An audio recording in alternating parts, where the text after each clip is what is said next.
Welcome to the Shootin The Que podcast, presented by Heath Riles Barbecue, with tips, tricks, and an inside look with some of the top pitmasters in the game. Now here's your host, Heath Riles. We are back for another episode of Shootin The Que, and today, I don't think this guest needs much introduction. We're hanging out with our good friend, Stalekracker. What's been going on, buddy? Man, what an honor to be here.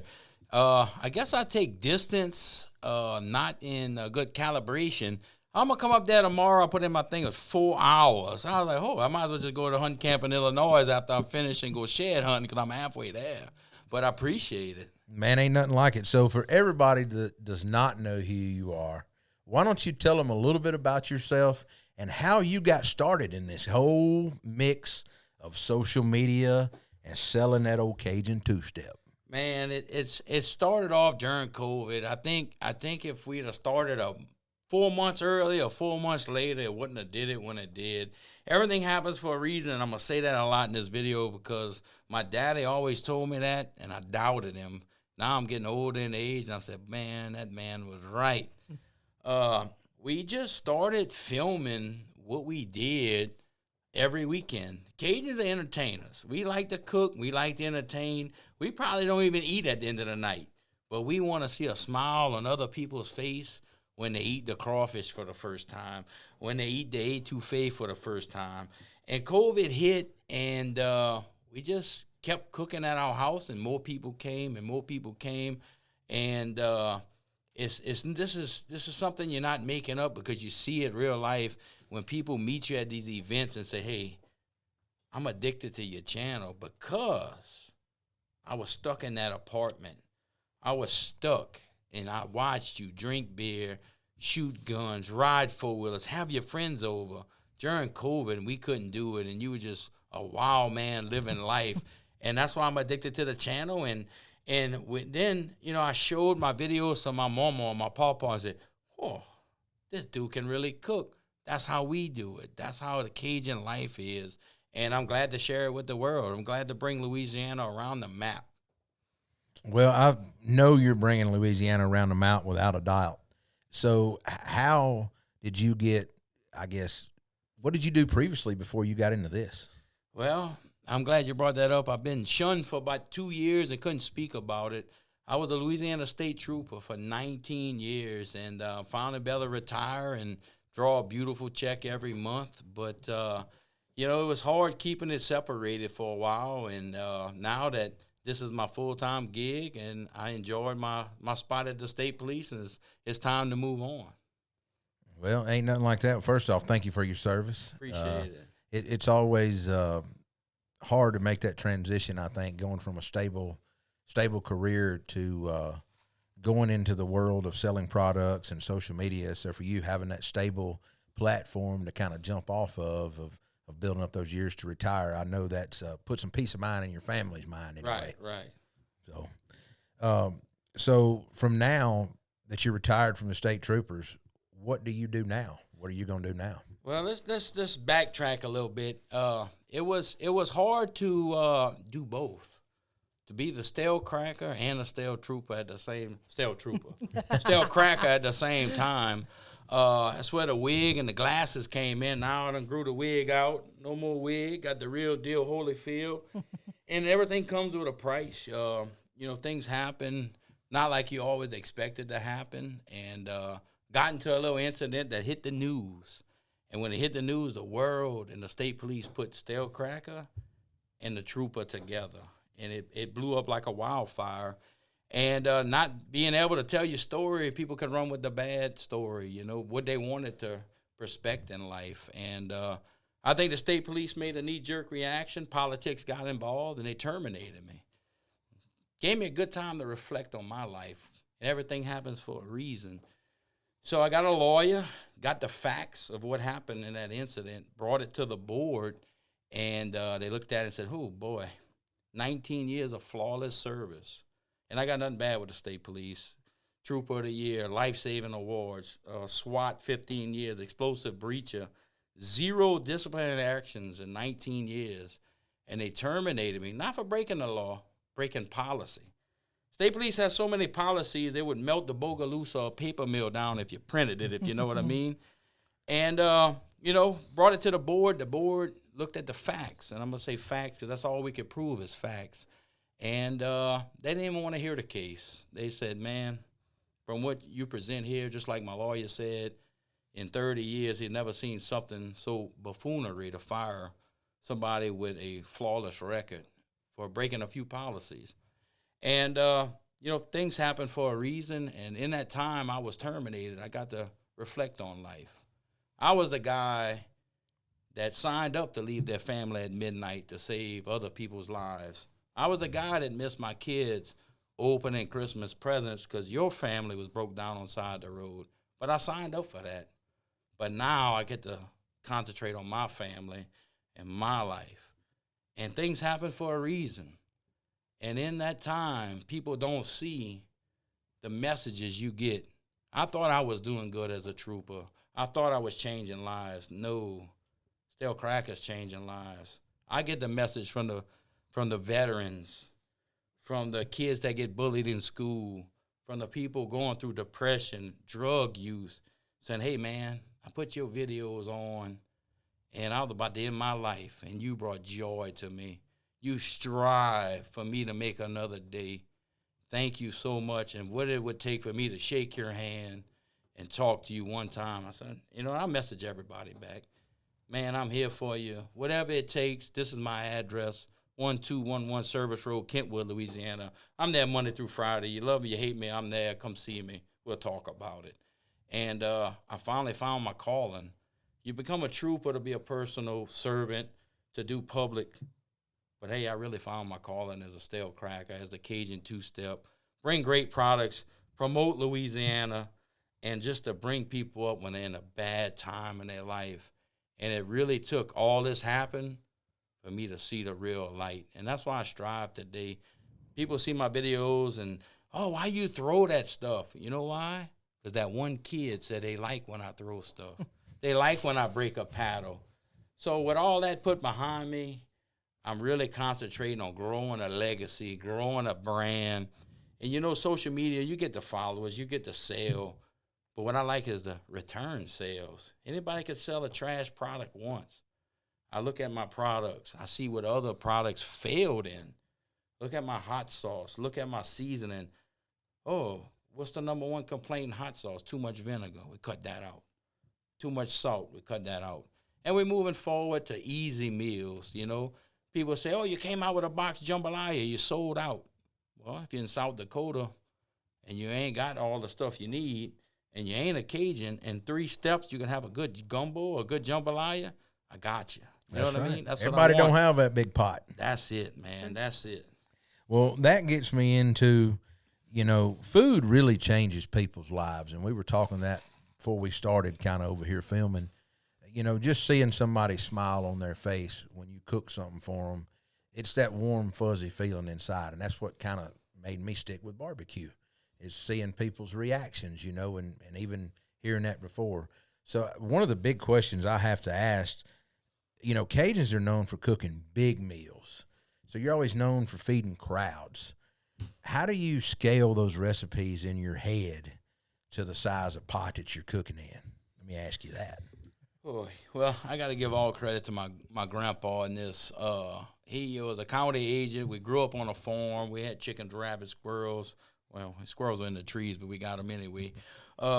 We had a hunting club, and hunting club that they don't have no more. We had 200-300 members. We ran dogs in the swamp, and he was there. If they only had 30 men at the camp or they had 250, we had to cook for them. And I learned from him. We did the fairs and festivals, crackling competitions, gumbo competitions. And, it comes out to a formula. You just put it down. If it's 25 people, you know what to do. If it's 350 up to 1,000, I'm cooking for now with, I don't like to do 1,000. That's work. It hurts my arms. That's a big pot, ain't it? Oh, man, I call it the miserable pot. But, we just did a little event for my daughter. She's at Nickel State cheering, and we did a fundraiser for her, and I was stirring that pot and saying, boy, you lucky I love you. But, it's just, it's one of those things. Once you do it over and over and over and over, repeat, it's just a recipe. It's a formula, So what are some of the biggest fundraisers or names that you've cooked for so far since you've kind of broke away and started doing that? Because we follow you, of course, and we communicate back and forth some. you're always at a different event or it seems like a charity fundraiser. You're real big into that. And I've got a respect for you that for 100%. I wish I had more time to do more, and I'm going to have to make more time. But you're always doing that type of stuff of making impacts on fire departments and police and any kind of really service members.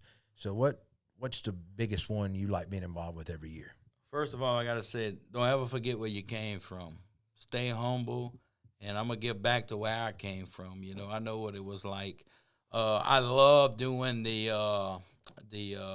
Army-Navy game. It's called Next Vet Ops. It finds veterans jobs, and you go, if you're a veteran, you go on this website, whatever hometown you're in, if somebody's trying to hire a veteran, and you can put your application in. It does way more than that. And then I'm also, this one got me good. It got me in my heart. Southern Outdoors Unlimited right here in Mississippi. It's small, but I'm going to make it really big. And they might think it's big, but I don't want to knock them. But I went to do something with them recently, and they brought over 100 handicapped or terminally ill kids hunting this year, and they get them the little scooters that bring them around. And I'm working with Grizzly box stands right now to give a bigger door so that we could drive their handicapped wheelchairs inside the blinds. And you talk about a rush, huh? You're trying to get 100 kids out there and in the stands, and they killing stuff, and I love it. You know what I mean? Is that the same one that Mark and Jamie help with every year around, like Arca Butler Lake and all that? I think Not so. sure. Yeah, it's right. We donate It's not product. far from Jackson. And I just got involved with it a few months ago. I went up there and visited with the compound and got to go on a deer hunt and see what they do. And as a matter of fact, I saw a picture coming up there. They had a kid in the track vehicle stuck in the ditch. And I was like, oh, man, the kid had a smile from ear to ear. But something that you take for granted every day that me and my son take for granted, my kids, and you go look at this and like, boy, there's a bigger picture in life. You know, It really is. that's another one. And then we do a lot of St. Jude stuff at golf courses and cooking and stuff like that. But,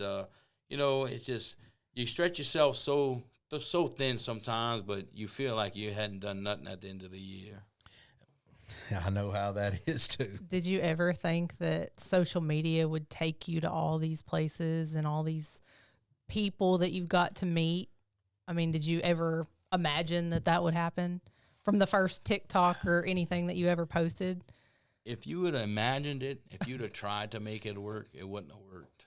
Everything we've done is by accident. The first video I put out was making fun of my dad, my uncles, all that, because they shrimp don't peel.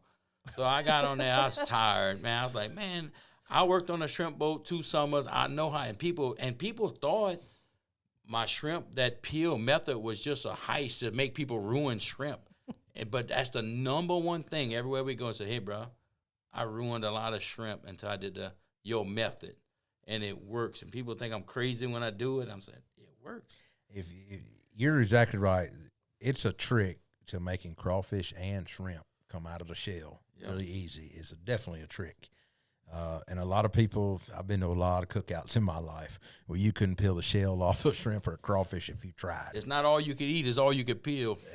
That's it. That's what the casino's for. That's right. There. You don't go there to get all you need because you're not going to eat much. Yeah. I have to ask, I actually listened to the podcast you done with Jackie Bushman. Okay. How cool was it hanging out with Jackie Bushman? Man, that dude's a character now. He's pretty squirrely. He'll run from a jump, you know what I mean? But it was fun. We went stay at his cabin. We caught his big old, I don't know what kind of brim they were, the biggest brim I ever seen in my life. But it was cool to go to Montgomery and do the event. The thousands and thousands of people that came through. It's once in a lifetime experience. I don't know when we're gonna air this, but I got another once in a lifetime experience coming Sunday. I'm gonna be in the Bacchus Parade, front and center. It's one of the biggest parades in New Orleans, and they got me way up high. I might hit my head on the tree limb, but it's just certain. Like if I never would have thought that would be me, right there in the spotlight. And when they call, and I got my manager here, Jacob, and I was like, they got the right person. Jacob's like, no, they want you, bro. I'm like, wow, that's crazy. And go up there to do that, to see the people of Louisiana and to promote, Louisiana's industry, and I see the message like, I never want to come to Louisiana until I saw your crazy ass, and I see you up there, and I want to come to New Orleans, and I might not want to go to Bourbon Street, but I want to go eat crawfish, and I want to do this and do that. It just brings stuff full circus. Well, I'm sure Bourbon Street is not what it used to be. 20 years ago, Bourbon Street was a pretty cool, eclectic place to go down and have a good time. And we were down there, a few months ago? A few months ago, a game. we were in New Orleans. Got invited down. November. The label company we do business with invited us down. They own a suite at the thing there. We went and watched the ball game and stayed down there. But for us, going to New Orleans is all about the food. Oh, definitely. I mean, going around and hitting places and trying out new places we hadn't been and recommendations. And it's still, I've traveled to a lot of big cities. And if you want to go eat, New Orleans is the place to go. There's not another bigger city, in my opinion. Yeah. What was the name of that one restaurant that we absolutely just... Restaurant Revolution. Yeah, I've never been there. The best greens it's I've ever had. It's a little pricey. Greens. It'll shock you. They were very Where good. was it? Was it located compared to... Where would that be? I don't remember. I'd have to look it up. Restaurant. It was actually a recommendation. Malcolm and Rochelle said, if you don't go anywhere, you got to go here. This awesome. Is the one place. I'm about to check it out. Very hard to get reservations. Yeah, you got to get a reservation, and but it was worth it. I mean, it was amazing food. It was not the cheapest place to eat, but as far as quality of food, service was great. I'm not going to eat to be cheap, No. Well, what's the old saying? You can get cheap, good, and fast. Yeah. Pick two. Yeah, that's it. Right. Well, I want to know how you come up with all these catchphrases you got, because I struggle with trying to get one or two catchphrases. Well, before the catchphrase, how did you come up with the name Stalekracker, or did somebody come up with that for you? No. Was it a nickname? Well, I think my friends did it for me. So, like I said, we threw these parties and we hung out, and you ever grew up, people say, I put that on a biscuit, or I sopped that up on a biscuit. Well, growing up, my grandpa would be like, boy, that's good enough to put on a cracker. And so I always said it, and then we'd have parties, and I'd leave all the crackers out. And then the next party, we had all the crackers were stale, because I wasn't going to buy no new ones. I'll make you eat the stale crackers. And all my buddies said, man, you ain't nothing but a stale cracker. Every time I come here, your crackers are stale. And it just stuck with me. And we ran with it. And I got on TikTok when I made the first video, and I put Stalekracker with a C. It was taken. So I put a K, and it was there, so I took it. So, hey, there's not much science behind that, No, it's not. So, talking about the catchphrases, how did you come up with so many catchphrases? Oh man, I guess my dad always said that's money, So I just ended it something, that's money, dude. And while we wait, we hydrate. Just like you're cooking. People don't realize there might be a 7-minute video that took 4 hours to make. There's a lot of waiting and hydrating going on, And you know that. That's why I don't barbecue. That's too much time. And us Cajuns, I'm gonna go to barbecue. There's only one person I know that's decent at, and that's James Cruz. Ain't no many Cajuns winning nothing in barbecue. Now we barbecue. But we barbecue to eat. We ain't barbecuing to win, Yeah, James is a really good cook. And hey, back to facts. You can go pull up the facts. How many Cajuns won Memphis in May and Kansas City? I don't know none. Not many. I don't know none. I think I handed him his first second place trophy at Memphis in May, though. That's awesome. That's awesome. But while we wait, we hydrate, and that's money, dude. And put that on a cracker, and don't be a fool. Hit the gator drool. It just, I don't know. It just rolls off your tongue when you're cooking and you think about something like, hey, well, how can we spice this up a little bit, So that's always pretty cool coming up with that. I struggle with mine 110%. So when we were talking about cooking the big meals a while ago, what is your one go-to Cajun dish besides crawfish? Oh, it's got to be boiled peanuts, huh? No. Boiled peanuts? Absolutely not. So what is your infection? You like boiled peanuts, No, right? I don't. No. You don't? I'm not a fan of them. I don't. I mean, I'll eat them, I guess, per se, but I don't eat many peanuts or anything. It is a very good, funny story. So when I started this social media, this following, I get these messages. Show me your Cajun boiled peanuts. Ain't no such thing. So I was 20 years old before I saw my first boiled peanut. I was playing baseball in college up at Southwest Mississippi, riding around. Buddy took me to a convenience store. He got a bag of watered-down boiled peanuts. Came in the truck. I said, what is that, goldfish? What have you got in there? He said, man, that's boiled peanuts. That's awesome. I ate one. It tastes like a snotty booger. I said, that ain't for me. I went back home, got with my dad and my grandpa. I said, you ever heard of a bald peanut? They laughed. My dad said, well, I played ball at Louisiana Tech, Bradshaw, and Duck Dynasty guy. And he said, that's why I saw my first bald peanut. My grandpa said, well, doing the 4-H, I went up to Arkansas to buy a pig, and I got my first bald peanuts, and they both hated them.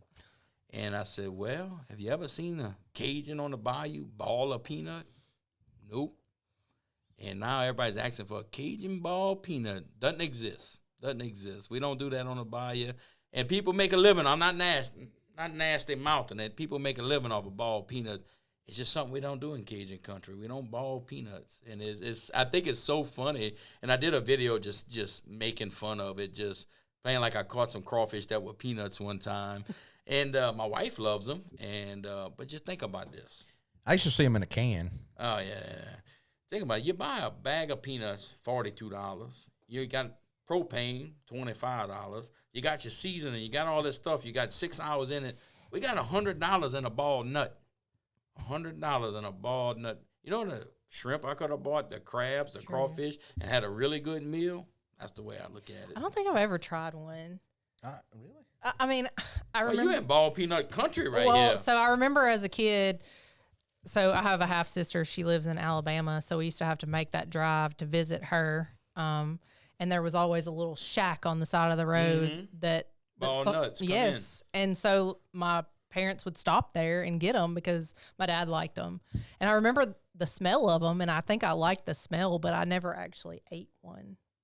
But yeah, it was always, anytime we drove past there, they were stopping to get it, but I never ate one. Yeah, I mean, I've always thought they were okay, but nothing I had to have. Right. You know what I mean? I don't really know the origin of boiled peanuts. I'm sure it was somewhere in the South, but it's can I say this word? Redneck. It's a redneck thing. That's where it was. You know, they love them, make a living off them. I'm glad for them. I could eat 2 or 3, and then I'm moving on. You know. So, I have a crazy question. What is your thoughts on jar roux? There's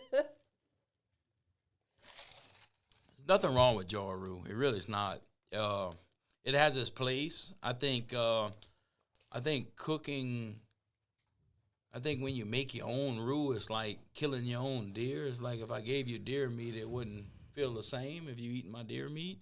I think when you make your own roux, it brings more pride to that dish. But if you ain't got time, hey, that's why a weeknight meal. That's why I came out with the Holy Trinity in the shaker. I always say bring fresh out if you got it. But if you don't have, it'd be like me coming out with a jar of roux. Well, when are we going to have a jar of roux from Stalekracker and make it easy? Come on. We might next, but I think anybody can make a roux is easy. It is easy. I love making a homemade roux, but sometimes I don't have an hour. That's right. It's my biggest things. I don't have an hour. So I'm going to tell you a story real quick. I never used jar roux in my life until the other day. I tried to do a gumbo from all bought items. I bought a rotisserie chicken. I bought the Holy Trinity. I bought the roux. I didn't read the directions on the roux. I threw it in the pan hot and I was like, this ain't doing right. And I said, we got to put more roux. I put more. Stir, and I was like, all right, we read the direction. You're supposed to put the water first. When I put the water in there, dude, I'm telling you, the editing came into effect. We had a pot. We baked a cake, dude. We put it just rose up. Oh, dude, it was a huge ball of roux dough. I said, we effed up now. Cut the video. Let's read the directions, dude. You know, I think we've all had those videos like that where we said, cut it ain't going to work. Throw it in the ain't going to work. Let's start over. I know that I've had, 2? Oh, you lucky. 2? I burned up a chub of bologna one time. Burn it up, I'm talking about. On a gas grill on top of that. Oh, yeah. Well, the outside. Yeah, the outside. The inside was fine. It was probably still cold. Oh, you should have seen my turkey I did this year. I burned the shit out of a turkey. Let it roll, babe. Millions of views on a burnt turkey. The inside was juicy, though. Yeah, I got a fried turkey like that. I know what you mean, too, on a fried turkey. I figure if you put enough seasoning on outside and fry it, it's going to look burnt. It's going to look burnt. You can make people mad with a fried turkey, too. Ooh. You know, that we done a fried turkey, and, you know, I'm sure you're like me. You were outside doing it, right? Sure. I was out, no cover over you, nothing.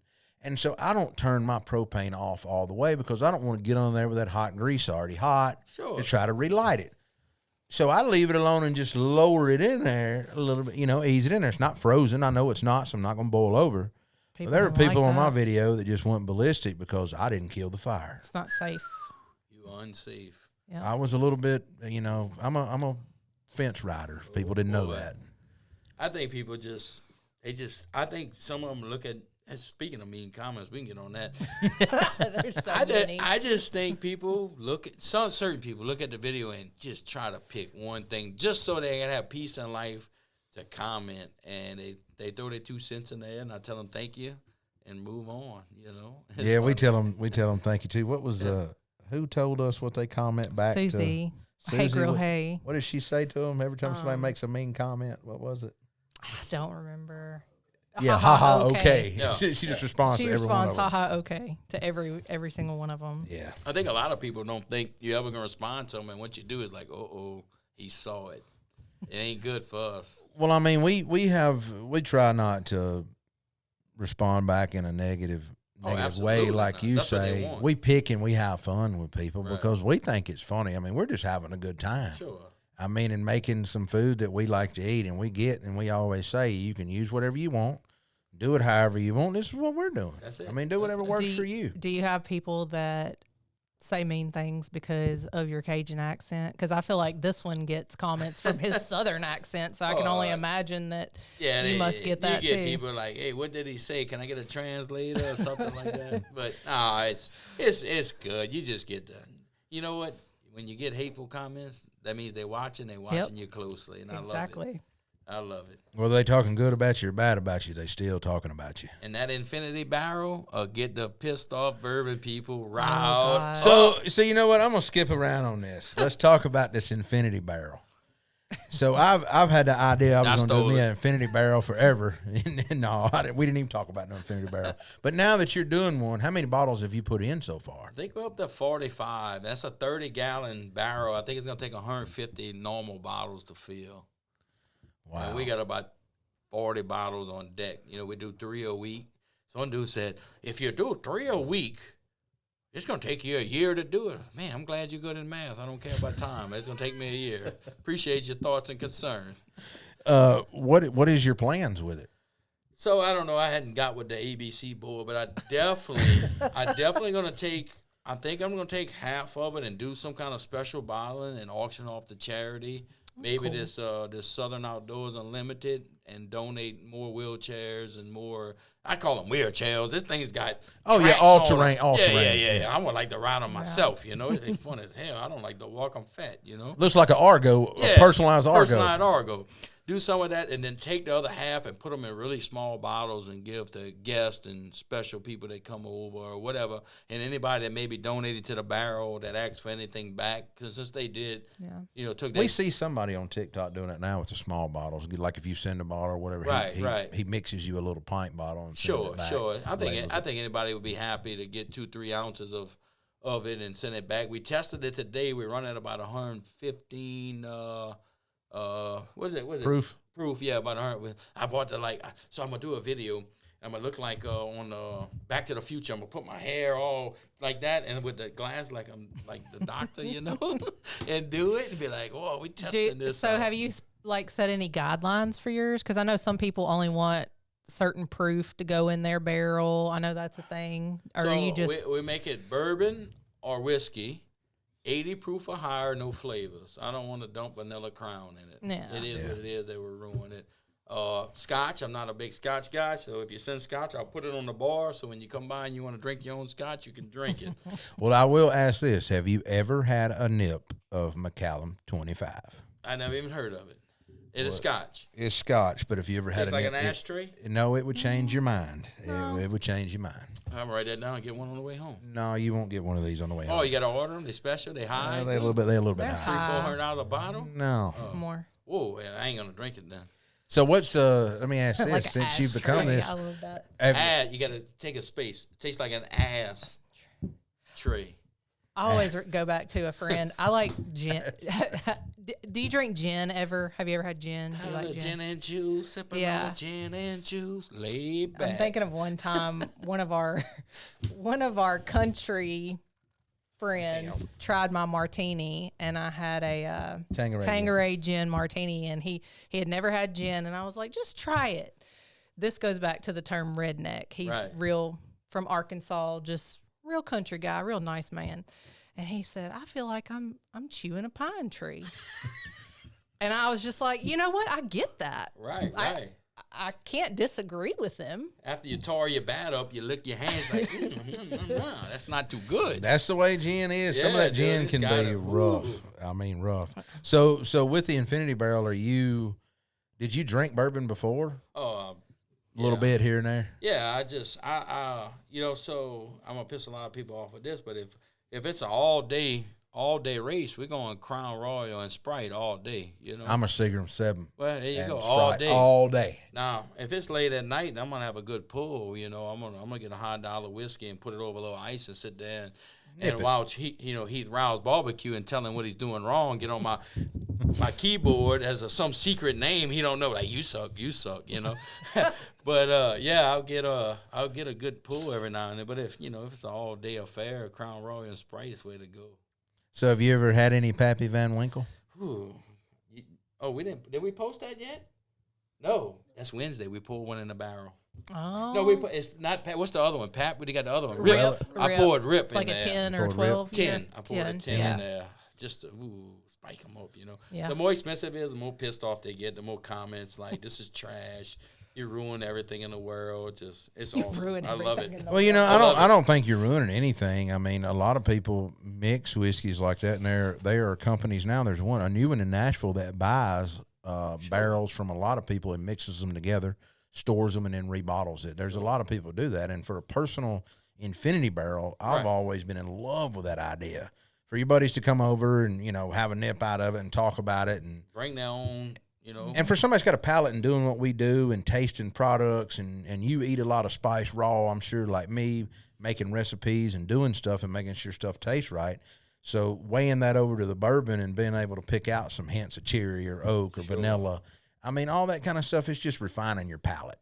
And what it's doing is I'm getting stuff I never would have thought about trying that's cheap or expensive. And I'm like, all right, I'm going to buy.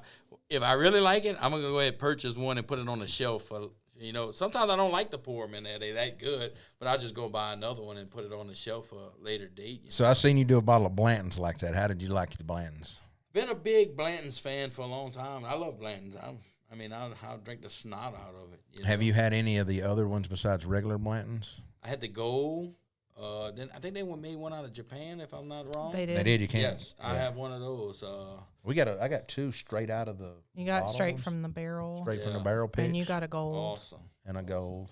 I've never had no whistling pig. I'm going to get some of that maybe. Never tried it. I got a full set of Weller.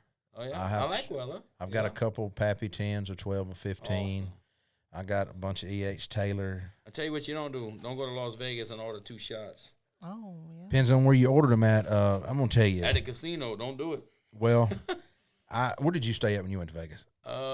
Caesar. No, where we stayed. You wouldn't have. Trying to think of the name of the place. Venetian? What's it called? Venetian? Oh, yeah, that's Venetian. it. That's it. Yeah, that's where we stayed. We stayed at the Golden Nugget when we went. We stayed in like Vegas one time, downtown. 7 days, and That's don't too ever much. do that. You know that whole thing about you get lost in the mix of Vegas? You don't even know what time it is. You don't It's realize real. what time it is. It's a 3 in the real morning, thing. you're in a casino, and you don't know what time it is. I don't gamble, so that helped me out. I don't really gamble either, but you're still there. And Gotta do something. Yeah, it's wild. Oh, yeah. And we had a good time when we went. We had a private driver somebody else paid for, and it was a bunch of crazy stuff, limousine service, and it was a very wild trip for sure. But I don't get many wow factors in my life, just the way I was grow up and stuff I've seen. And I got to go to SHOT Show. That's wow. So Sure. it's kind of crazy you bring up SHOT Show. That's kind of on my bucket list thing. Me and my son walked around. We had one day to spend there. I was there at the fancy food show with our products, trying to get out to Canada and Mexico and Australia. And my son said, man, we got to go, Dad. So I'm sponsored by Grizzly Coolers, Grizzly Box Stands, so they got us some passes. Me and my son spent 5 hours there, and we only hit 30%. Now, Did he touch every gun in there? Oh, he molested them, man. That my son's a gun freak, and he knew more than what the people knew about their guns, and it was a great time. Next time I go, I'm gonna take 2 or 3 days to sit there and suck that all in. I would really like to go too. I have friends that go and everything else, and it's they say it's an incredible experience if you're a gun person. Sure. It's not just guns. There's everything you could think of. The tactical industry, hunting, fishing, archery, they even, all kind of stuff, side by sides. Wow. So are you going to the NWTF thing? No, in Nashville, I don't think I'm going this year. No, I've never been, so I don't know. I hadn't either. We've been up during one of them somewhere else, but I wish that we could go. Yeah. It seems like a good event. Oh, I hear a lot of good things about it. We're doing something next month in Georgia at the NWTF. They got their chapter over there. We're going to go cook and hang out, but yeah. Well, tell me about Key West. Are you coming back to Key West this year? I'm definitely going back to Key West. I'm going to do things different this time, I don't know. Well, last time it was your anniversary too. It was. Dates are moved this time. Now the dates moved, so my wife won't be so mad at me. But we had a good time. It's a good event, and definitely going back. I think I won it all, but they cheated me. How that goes. I mean, I caught all the fish and all the lobsters. How you not? Hey, we was behind you on lobster. We went behind you. That's one. Hey, second place, babe. That's it. You ain't first or but last. on barbecue, I think I had you. Absolutely. You killed me in barbecuing. Like I said, I don't barbecue. Well, tell me about this much. We're talking about cooking. What do you think about these crawfish prices? I think it's like a hurricane that's about to hit the coast. They tell you everybody's about to die. You're not going to have nothing left, and you wake up and you got a tree branch in your yard. You got to think about crawfish. Been in the game for all my life. It's Mother Nature. It's going to be crawfish. They're just going to be a month late. Hold your horses. Hold your horses. They're going to be crawfish, I promise you. With the rain we getting, the ponds are filling. Just, whoo. They call it the crawpocalypse. I don't believe it. You might pay a little more this year, but you will have crawfish. You just got to wait. Yeah. Well, I told somebody if we won't eat as many crawfish, that just means we'll be eating more shrimp. Oh, I like shrimp sometimes. Shrimp that peel, though. Shrimp that peel, though. That's exactly right. So what is one of the wildest things you've ever eaten? Iguana. I went to Florida. We shot iguanas with pellet guns on billion dollar yachts. Billion. And we ran out there and we snagged them off of what's his name? Who's Tom Brady? Yeah, I went on Tom Brady's back porch, snagged the iguana, brought him back on the boat. We skinned them, we ate them. Tastes like crap. Like crap. Maybe you can cook it because I barbecued it. Maybe you can barbecue it. Didn't taste like chicken? No. Tastes like rotten. Nah, not rotten. Tastes like a bird that ate fish, like a funky fish flavor, like a diver duck. You ever ate a diver duck that's been eating fish? That's what it tastes like. Real gamey. I don't know. It's very gamey. That don't sound good. So, what is the proper way to cook crawfish, in your opinion? I don't know if there's a proper way. I know put them in ice chest and throwing stuff on top of them, not the proper way. I see people boil them in fresh water and then throw them in an ice chest and season the top of them. If I want to lick my fingers, I could just season my fingers and eat them, I think the proper way to eat crawfish is have an experience. Call your friends over, split the bill, get your drinking games, play your cornhole, and get your family together and enjoy time with your family and have a crawfish experience. Who cares? I ship crawfish all around the United States through Frugier Farms, and I'm so scared that $300, I'm going to ruin them. Worry about ruining the crawfish.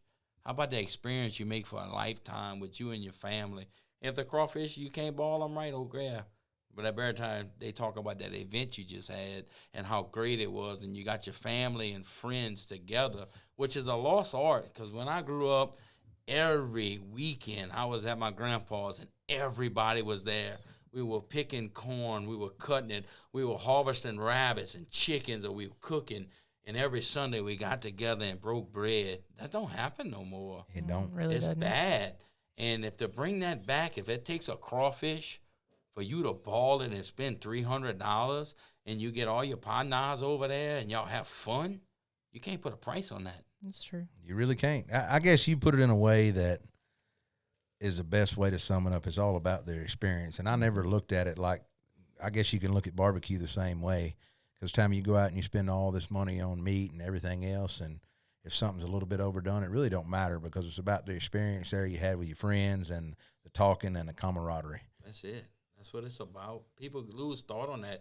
Oh, your ribs didn't pull, or they pulled too much.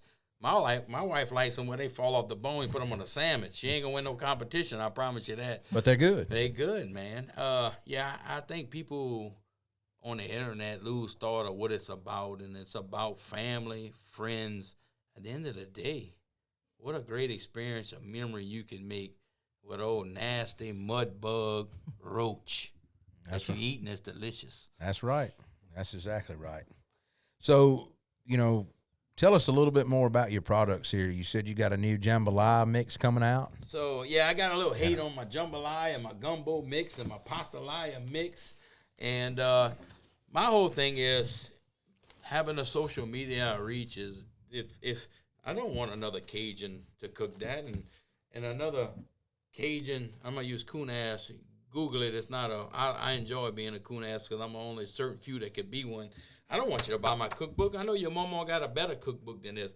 But if you're up north, Illinois, North Dakota, and it's cold, within 20 minutes, I'm telling you, and I'll have people tried it, have Cajuns, people in my family. This is the closest you're going to get to homemade. And you get your kids involved.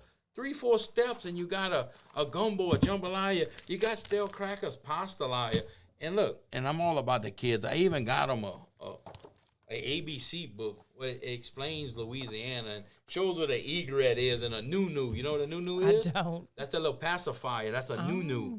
I bet you didn't know that. But yeah, okra. It's got everything in it. And it just, my whole thing is to spread Louisiana culture. Dude, if you on the bayou and you cooking this, shame on you.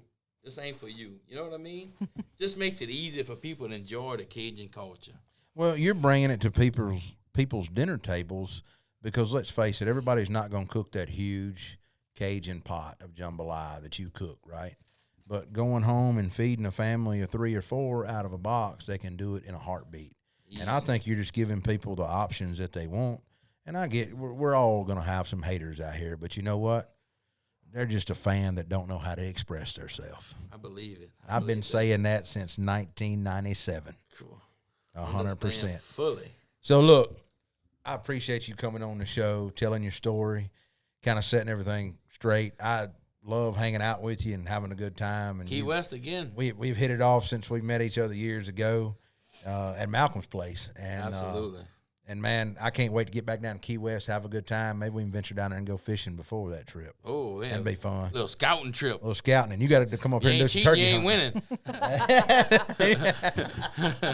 That's a good way to put it. Yeah. Well, tell everybody where they can find you at on social media if they don't already know. So, you got the Cajun2step.com if you want any of these products, the cookbook, the children's book, and Stalekracker Official, YouTube, Instagram, Facebook, TikTok, all the social media out there. And we're going to keep spreading the Cajun community and the word and keep doing charity events and just living life as the full and taking what I guess I don't call it a God gift. I just call it a call, and that which I started a long time ago and finally making it full circle. So come along for the ride, and the Infinity Barrel will keep going to infinity.